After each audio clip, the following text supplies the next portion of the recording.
জবাব সবাই দিতেই হবে। বিজেপি জিন্দাবাদ, বিজেপি জিন্দাবাদ, ভারত মাতা কে, ভারত মাতা কে। আক্রমণ করা হলো কেন? বিরোধী দলনেতার ওপর হামলার প্রতিবাদে আরামবাগে পথ অবরোধ করে বিক্ষোভ দেখালো বিজেপি। মঙ্গলবার সন্ধ্যা নাগাদ তারা আরামবাগের গৌরহাটি মোড় এলাকায় রাজ্য সড়ক অবরোধ করে। তাদের দাবি, মঙ্গলবার কোচবিহারের পুলিশ সুপারের সাথে দেখা করার কথা ছিল বিরোধী দলনেতা শুভেন্দু অধিকারীর। অভিযোগ, সেখানে যাওয়ার পথে তৃণমূল দুষ্কৃতীরা তার গাড়ির ওপর হামলা চালায়। তাকে হেনস্থা করার পাশাপাশি তার গাড়ি ভাঙচুর করা হয় বলে অভিযোগ। সেই ঘটনার প্রতিবাদে এদিন আরামবাগ সাংগঠনিক জেলা বিজেপির সভাপতি সুশান্ত বেরার নেতৃত্বে আরামবাগের গৌরহাটি মোড় এলাকায় আরামবাগ কলকাতা রাজ্য সড়ক অবরোধ করে বিক্ষোভ দেখায় বিজেপি কর্মীর সমর্থকেরা। তারা মুখ্যমন্ত্রীর কাছে বিরোধী দলনেতার নিরাপত্তা সুনিশ্চিত করার দাবি তোলেন। সুরক্ষা দিতে না পারলে তারা আগামী দিনে আরো বড় আন্দোলনে নামার হুঁশিয়ারি দিয়েছেন। এদিনের অবরোধের জেরে তীব্র যানজটের সৃষ্টি হয় রাজ্য সড়কে। পরে আরামবাগ থানার পুলিশের হস্তক্ষেপে অবরোধ ওঠে।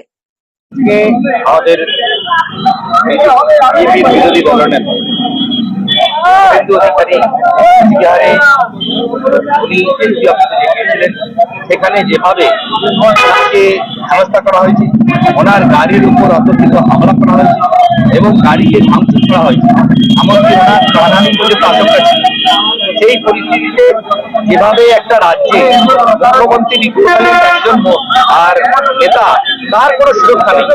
এর আগেও একাধিকবার ওই কোচবিহারকে আমাদের যারা বিধায়ক আছেন বিজেপি, তাদেরকে হ্যাকেল করা হয়েছে, তাদেরকে মারধর করা হয়েছে, হেনস্থা করা হয়েছে। একটা রাজ্যের মুখ্যমন্ত্রী যেখানে কোনোভাবেই কাউকে সুরক্ষা দিতে পারছে না, তাহলে এর রাজ্যে বসে থেকে লাভটা কি কাজ করছেন? এদিকে পক্ষান্তরে করাচ্ছেন যে আজকে শুভেন্দু দা ওখানে যাবেন আর তোরা খবর আর পাথর দিয়ে মারো। যেভাবে বিরোধী দলনেতারা গাড়িটা ভাঙচুর করেছে আপনারা দেখেছেন টিভিতে। এটা কি ধরনের ঘটনা? এটা কি ধরনের উনি বোঝাতে চাইছেন আমাদের কাছে? আমরা সেই জন্য পথ অবরোধের মাধ্যমে সারা বাংলা জুড়ে প্রতিবাদ আন্দোলনে নেমেছি। আমরা চাইছি আগামী দিনে সমস্ত মানুষের সুরক্ষার ব্যবস্থা করুন, না অবিলম্বে পদত্যাগ করুন। তিনি বাংলাকে বাঁচাতে পারবেন না, বাংলার সুরক্ষা এনে দিতে পারবেন না। এতদিন পর্যন্ত আমরা বাংলার নারীদের সুরক্ষার কথা ভাবছি, এখন দেখছি আমাদের বিরোধী দলনেতা তারই সুরক্ষা নেই, তাকেই আর মারধরের পরিকল্পনা চলছে। এই বাংলায় কি করে মানুষ বাস করবে, সাধারণ মানুষ? এই প্রতিবাদ নিয়ে আজকে আমরা এখানে মিছিলে পথ অবরোধ করেছি। আগামী দিনে আমরা এর থেকে আরো ভয়ঙ্কর পথ অবরোধ করবো যদি না সুরক্ষার ব্যবস্থা সংযুক্ত করে। আর তাহলে এই মুখ্যমন্ত্রীর অত্যন্ত লজ্জা পাওয়া উচিত যে আমি আমার সমকক্ষ বিরোধী দলনেতাকে আর বাঁচাতে পারিনি, তাকে সুরক্ষা দিতে ব্যর্থ হয়েছি।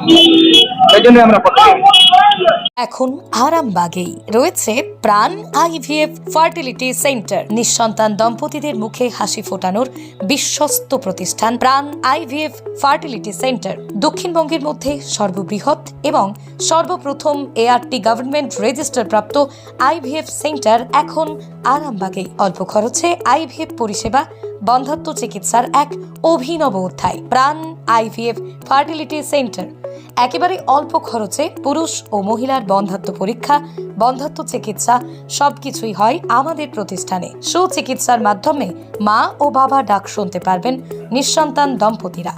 তাহলে আর দেরি কেন? আজই যোগাযোগ করুন প্রাণ আইভিএফ ফার্টিলিটি সেন্টারে।